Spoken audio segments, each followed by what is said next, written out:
Let's kill it.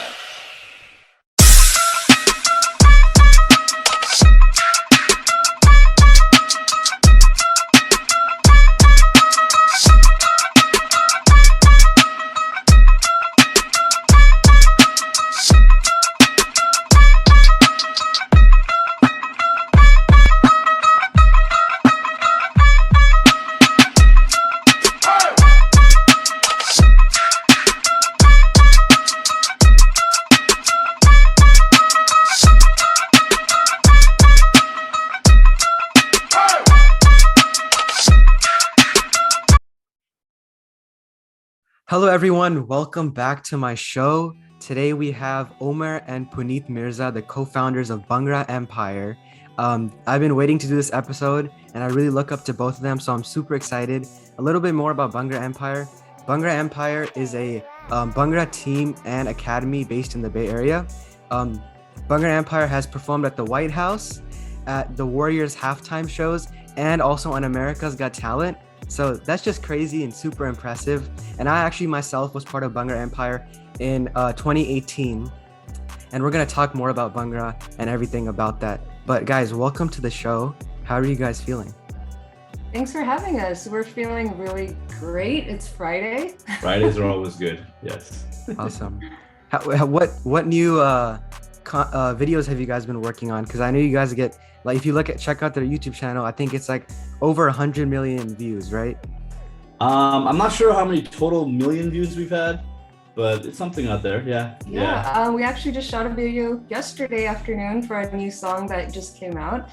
Stay tuned. Yeah. And we have a workshop video that we're working on as well. Yeah.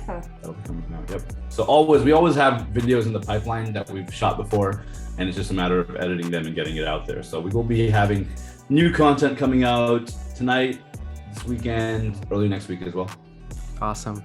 Can't wait to see it. Well, let's talk about, for people that know what Bhangra is, this is the Ochakde show. So this is like the perfect episode we can have. But for people that don't know what Bhangra is, do you guys want to explain what Bhangra is? Yeah, so Bhangra is a traditional folk dance that was done in the Punjab region of India and Pakistan. It was traditionally done by like the farmers in the region when they would celebrate a successful harvest. And since then, people use Bhangra as a way to celebrate anything. Basically, you'll see it at all, Indian parties, Pakistani parties, people dancing to celebrate a happy occasion, like, a wedding, birthday, whatever. But yeah, it's basically a celebratory dance taken, with very traditional folk roots. And yeah, it's a lot of fun. Awesome. Is that pretty much everything, or Omer, do you want to add anything? She's really good at that part, so she summed it up really well. So yeah, I mean, Bhangra Empire is, I think, more of a contemporary form of what Bhangra is today. Traditionally, it is an all-live, all-male dance form. But obviously, that we have females on our team, and then we dance to music as opposed to all live. So we're definitely on the more modern side when it comes to Bhangra, but at the same time, we also, try to keep those certain elements in there that keep it, true to the art form. Awesome. So when did you guys start doing did you guys start as dancers, or did you start with the intention of let's start a company and then let's become dancers, or were you dancers and then let's start a company after? How did it all work out? So I'm going to take all the easy questions. So Bhangra Empire started as a competitive dance team. We started as just a group of friends who wanted to compete at all the competitions in North America. We started out as, nobody knew who we were. We luckily got into a competition at UC Davis. That was our first competition. They gave us a shot. Most competitions will only accept you if they know who you are or if you have a connection. And luckily, we were able to get in. That was kind of just our first start. Our intention was to just perform. We wanted to compete, and we wanted to just be a part of, the competitive scene. As we went on, we did better and better as we went. We worked really hard. We practiced really hard. 2009 was our third year as a competitive team, and we had placed first at every competition we went to. at that point, we were like, okay, this is really cool. Maybe it's time to look into something else now. At that point, that summer, after those competitions, Omer and I decided to start Bhangra classes in the Bay Area. We just really wanted to share, our knowledge of Bhangra with the Bay Area community. People were really receptive to that first class, and so we started just expanding. We started in San Jose, and then we started, opening up other locations. The more demand that grew, we just kept opening up more and more. And that's kind of how the idea for the business was born. It wasn't on purpose, like, okay, we're going to start a business. It kind of just happened. It was just from the love of wanting to share our knowledge of Bhangra with everybody, and it just kind of grew on its own. I mean, it was a lot of hard work, obviously, but it kind of just grew because people were really interested. So that was basically how we started. Yeah. Got it. So actually, let's talk about how you guys met, and then what were, like, when you were younger, what did you want to do in the future? Like, did you already know you want to do this, or did it just somehow happen because you wanted it to be a dance team and then you realized, like, hey, we're killing it, let's start a company, let's do some big things? Or was it like, yeah, did you guys know you want to be entrepreneurs and you want to be dancers specifically in Bhangra? Or what were you guys like when you were younger? Like, because there's a lot of high schoolers watching this, right? Yeah. So what's your, like, what did you guys want to do? I mean, if you could probably remember high school. So when you were in high school, that was a long time ago. It was. No, it wasn't. It wasn't. Yeah. I think honestly, for me, definitely, I wasn't planning to be a dance academy owner. That was not like a thing for me. I was always very shy, so me starting on a dance team was a big deal for myself personally. It was just kind of like a desire to dance that got me into dancing. But yeah, never saw that coming. That was never a plan that I wanted to open a dance company. My background is in finance. I went to Santa Clara University. I got my degree in finance. So I kind of just figured I'd stay in that field. Didn't really foresee this happening, but I'm really glad it did. You actually went and did your MBA. Yeah, so I think both of our kind of starts are very, I guess, typical. Yeah. Right. Like, so I went to, I did tech. engineering. Yeah, I did tech. I was in CS, and I worked at a tech company for like 10, 15 years. And then I got my MBA as well. So Empire was always something that we were doing on the side, both of us. And when the classes started, we still were doing it on the side, and then they started just kind of taking off.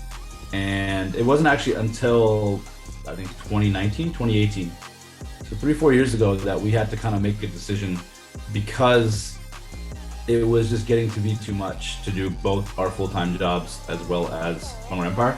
And we had to make a decision, because at that point we had to decide whether, we're just going to stick to our jobs and kind of just really pull back on what we're doing with Bhangra Empire, or go the other way where we, quit our jobs and put everything we have into Bhangra Empire. And we chose the latter. Puneet stopped working end of 2018. Yeah. I stopped working end of 2019. We went full time on Bhangra Empire for the first time, and it really changed things for us, because before we would only expand if we were able to find the resources to, because we just didn't it was a time thing. And now when we started to really go full time into it, our whole mindset changed, because now we were looking for ways to actually expand. Before, we were expanding just out of necessity. Yeah. So I think that that change was really, really big for us. And within the first year, we had tripled in size, and that was up until COVID happened, which changed a lot of things, obviously. But yeah, we definitely didn't foresee this like in high school. I would never have thought that this is what we would be doing. And even like when the classes were going, I still didn't think that we could do it full time, because it's very hard. You're in high school, so you might not know, but the Bay Area is a very expensive place to live. So to be able to have both of us doing this is definitely a risk. It's tough, but it's also, I think, like, it's a great opportunity for us. And to me, I'm always thankful, just because we're able to at least give this a shot, try out what we're passionate about, and get to do that for work. every single day that we're doing, that we work, we're doing something that we love, as opposed to just clocking into a 9 to 5. Yeah. And also for your high school viewers, you can follow your passion, right? Like you can do it. Like we did it on the sides. We did it like a kind of that's a safe route, which is that's fun. how it starts out for most people, right? But it's doable, and I just want to make sure you guys know that. Like if you have something you're really passionate about, you got to put in a lot of hard work, but it's doable. Yeah, you just got to be consistent. Be consistent, right? The ups and downs are gonna happen. Just keep at it. If you're really passionate about it, don't drop it. Just keep doing it. It might take a year, it might take 2 years, it might take 5 years. We started classes in 2009. We didn't go into full-time classes until 2019. 10 years later. Right. So we were doing it on the side for 10 years. And then we're like, finally, let's put this, let's give this a shot. And so far, it's been a great decision for us. We don't know what the future holds, but we definitely have been enjoying the last few years and, working hard at the same time. Yeah, I think you guys are like truly living the dream, because I like to say that, like, I mean, I don't know if I thought about this completely. I kind of took it from another place, but I like to say, like, if it keeps you up at night and it wakes you up in the morning, you love it. And based on like what I do, like for my show and for other startups I'm involved in, like that's what I like truly love doing. So I think, just following your passion and everything you guys said, I agree with Puneet a lot on that. But I know you guys talked about COVID. So in my opinion, I think you guys, like before COVID, you guys were still big. Right? But like, I think after COVID, it actually did better. I don't know if I'm right, but can you tell me more about how COVID like impacted it? Because it is in person, right? So, but there's like all this online classes and all this other stuff. So it opened up different avenues for us. I think that we didn't really kind of switch gears. Yeah, we had to switch gears. I like to think that like we had to kind of like rebuild our company from the ground up with COVID. And this is not only us, a lot of businesses obviously had to do this. But Bhangra dance classes in general, I mean, that's when COVID was at its peak. I mean, you're talking about putting in 15, 20, 25 people into a small room and having them sweat next to each other, like very, very anti-COVID, right? So for us, it was, we had to directly just turn into virtual classes.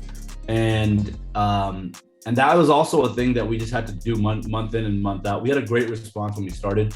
I think we started and we had 200 people sign up for our first session without really even doing that much. We just, kind of opened the classes. And then since then, we just took the same approach that we took for our in-person classes. Every month we were doing it. We set up, kind of a structure that people can follow. And, it's been 2 years. We teach out of our garage. We teach 4 days a week. We teach two hours a week, and not 2 hours a week, 2 hours a day. 2 hours a day. Yes. And we do it every month. Yeah. Mac came in. That's our cat back there. So every single month we're doing that as well now, and it lets us reach a lot of people that we never would have been able to reach before. And it's just a different type of thing now. With COVID kind of going down a little bit, things getting back to normal, we have opened our in-person classes back up. So now we have both of those going.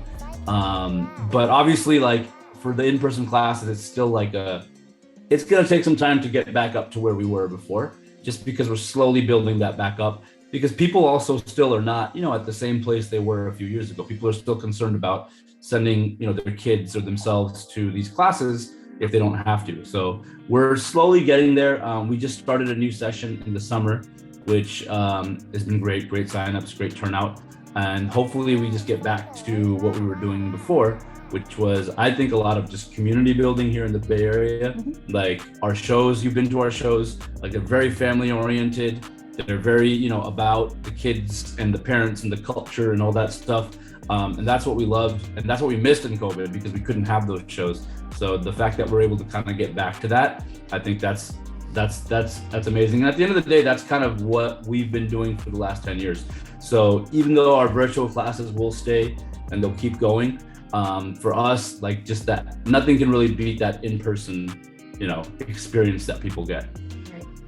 Yeah, I remember when COVID hit, you guys did like live streams on YouTube, and I was just doing it in my garage as well. I was like the one Yeah. kid spamming like, "Hey, can you do it backwards so I can do it properly?" Like I always have to see it backwards so I can do it Yeah. properly. But yeah, and you Yeah. guys were talking about how you also do Bhangra out of your garage in 2 hours per day. That's a good workout. But like besides that, what are the other benefits of Bhangra? Like for people that like, do you have to have past experience? Do you have to do certain things, or can anyone do it, or how does it work? Anyone can do it. So we, like, we teach from the beginner level and we go higher, and we offer 2 different levels in person, and then we offer 4 levels online. But yeah, you start at the beginner level, just like with anything else, just start from the beginner Yeah, level. a lot of people ask that question, and it always kind of confuses me. I'm like, it's like, yeah, I don't know Bhangra, I don't know any of this, how to do this. Is it okay if I take the class? It's like, yeah, that's why. If you That's knew what it, it's for. if you knew how to do Bhangra, you probably wouldn't need the class. Yeah. So yeah, I think it's open to anybody. We cater to kids, cater to adults.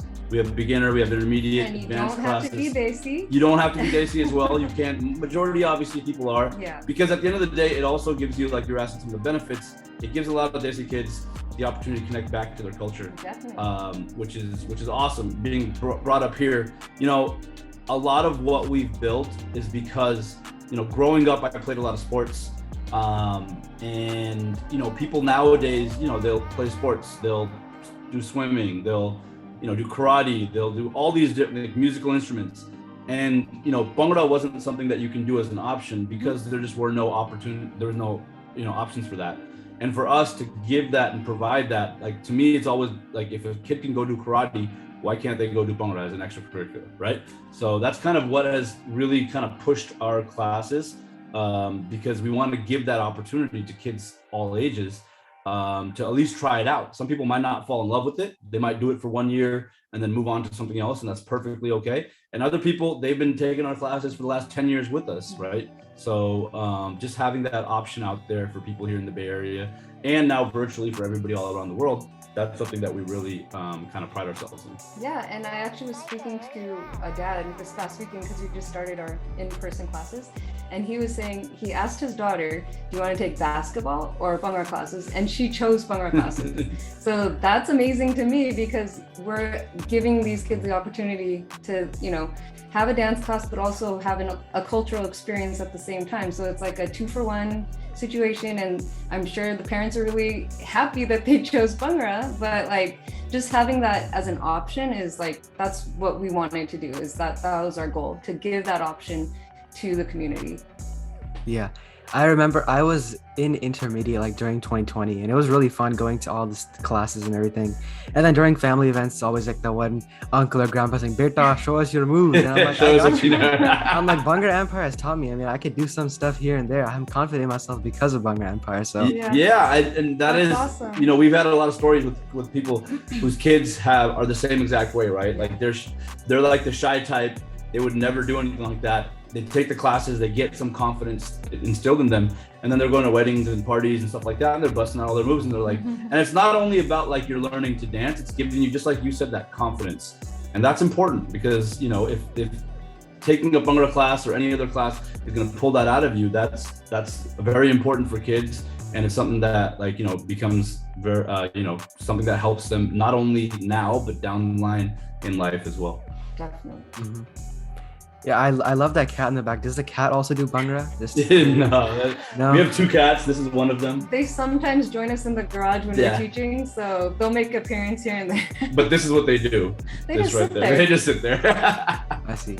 Yeah. Well, let's talk more about like content creation, because like actually, let me just like pull it up right now. Bhangra Empire right here on Instagram, 616,000 followers, verified, all these views, and how did it all like what's your guys' experience been with content creation? Because a lot of people are into that now. So like, how do you guys have like a setup with a camera and a background, and how do you guys like doing that? Yeah, so I mean, we're a dance team, we're dancers, so content creation kind of comes natural to us, because at the end of the day, like when you're performing, you stick a camera in front of you and now you've created content, right? In the beginning, we really didn't put that much of an emphasis on it. especially in the early years. And this is before, I think, even pre-Instagram. Facebook was there. But we did get like a lot of viral videos that would come out on Facebook and shared a lot. And we grew our audience tremendously, not only here, but all over the world. And, I think it was like 3 or 4 years down. It's like, all right, we need to like take control of this a little bit, right? Not just like randomly go somewhere and, oh, here's somebody take a video and it's not that good quality and this and that. Like, we need to take control of it. So, we invested into some camera equipment. I do most of everything that you see on there. I'm doing the videos and I'm doing the editing and all that stuff. And, we just been consistently sticking with it, right? And that's what I said earlier on, that consistency is the key. We started, I think when COVID hit, we had maybe 150,000, on Instagram followers. And, since those last 2 years, we were able to triple in size on that. YouTube has been growing. TikTok has been growing. All of those have been growing. And it's just because like we're putting content out there, and we're also putting like, we also take our time to, take the extra time to, make it a little bit better quality and things like that, and make sure that the song choreo, the video, they all kind of match and mesh up. So we definitely have put more of an emphasis on that, especially when COVID hit, because we didn't have any shows that we were doing anymore, right? So when COVID hit, we kind of shifted to more content creation to say, hey, we're gonna just go do this just to shoot it so we can upload it online. And that's kind of where we started doing more and more of that with Bhangra Empire. We started including our Academy younger teams. You'll see kids there, you'll see older people there, all different ages. And it's just been a journey, through all the different platforms, whether it's Instagram, YouTube, TikTok, Facebook, whatever it is. We just try to keep it consistent and try to come up with, new content that people like and people follow. Maybe I should have asked this one earlier, because this is like super cool to me. Let's talk more about like the White House, Warriors halftime, and also America's Got Talent. That's all like super incredible stuff. How was your experience with that, and how did you like get those opportunities? So the White House was just a random email that was sent to us. We thought was fake. Yeah, we thought it was fake. We would get a lot of emails back in the day with people wanting us to come to India to perform. Like, oh, we'll come to India to perform, and then they find out that we're actually in the US, and it's not really a thing. But we would get like a few of these emails every day, and they wouldn't really pan out to anything. So this was one of those, and I kind of stopped responding to them a lot, because it just was, it didn't seem like it was anything that would actually work out. And for some reason, I responded to this one email. It was literally a one-line email saying that, hey, we want you to perform. It didn't say anything about the White House. It was in the signature. It didn't say White House. It said Office of the First Lady. Right. In the signature. And it was one line. It said, like, we want you to perform. And it was a week before the performance, and saying, are you interested? Please contact us. Right. That's it. So I called the number at the bottom. And from there, it kind of went, we were within like 2 or 3 days, we were flown out to the White House. Background checks. Everything. Yeah. We had to go through background checks and get vetted and all that stuff. And we practiced that weekend, like all weekend, Saturday and Sunday, we practiced for this performance. Oh, this was right after a comp. We came back from Boston, and then this was like a few days after that. Yeah. So we had to adjust. And it was super last minute. Like they literally told us like 5 days before. And then we flew out on Monday, we performed on Tuesday, we came back on Wednesday. Whirlwind. It was a whirlwind of a trip, but it was a lot of fun. It was just one of those once in a lifetime experiences that, we were able to meet the Obamas, talk to them for a little bit. Performance-wise, everything went well. Everybody loved it, and we had nothing but good things to say about it. So it was definitely one of those once in a lifetime performances and experiences, I would say. Definitely.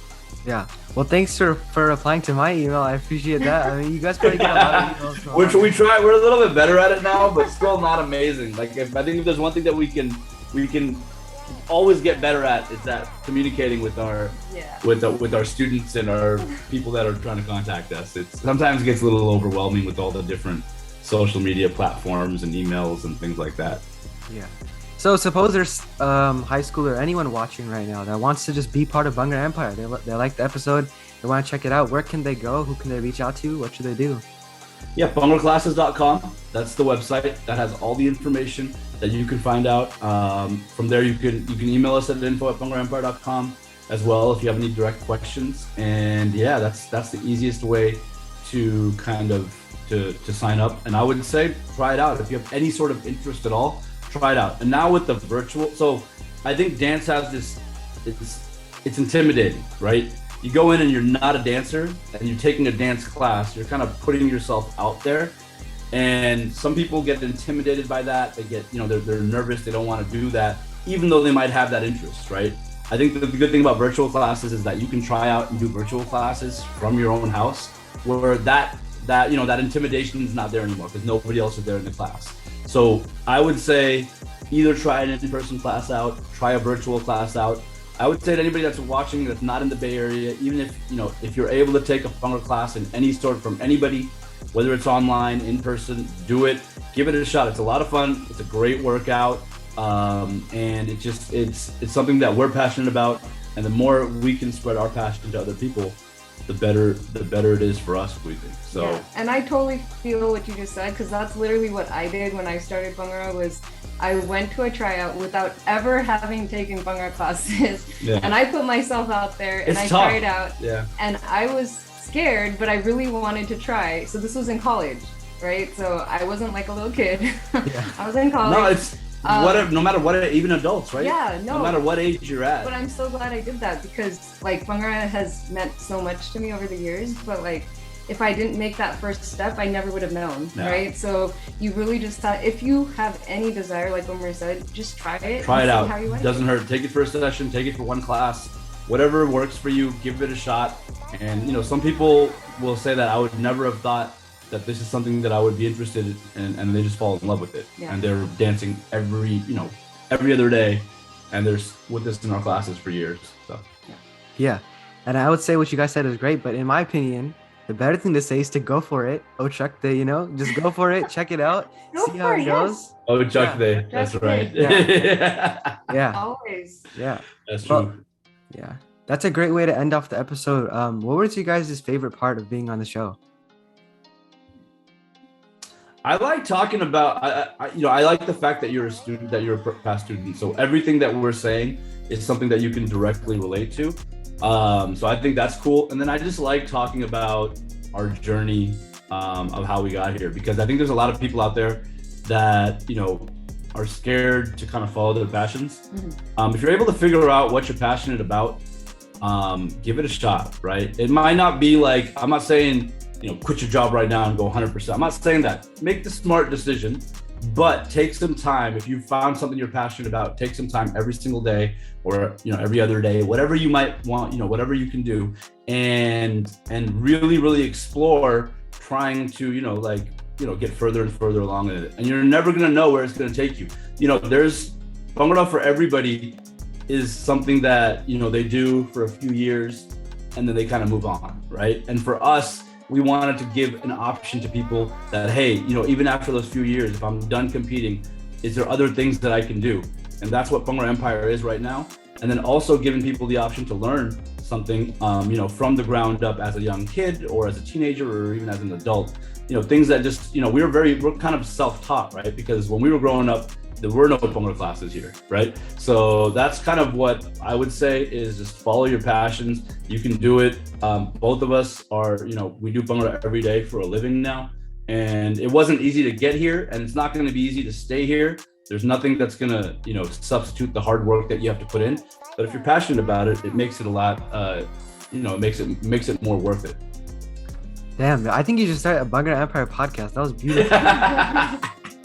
I love it. Motivational speaker right here. Motivational speaker, yeah. Puneet, you gotta drop some of your knowledge as well. Anything you want to say?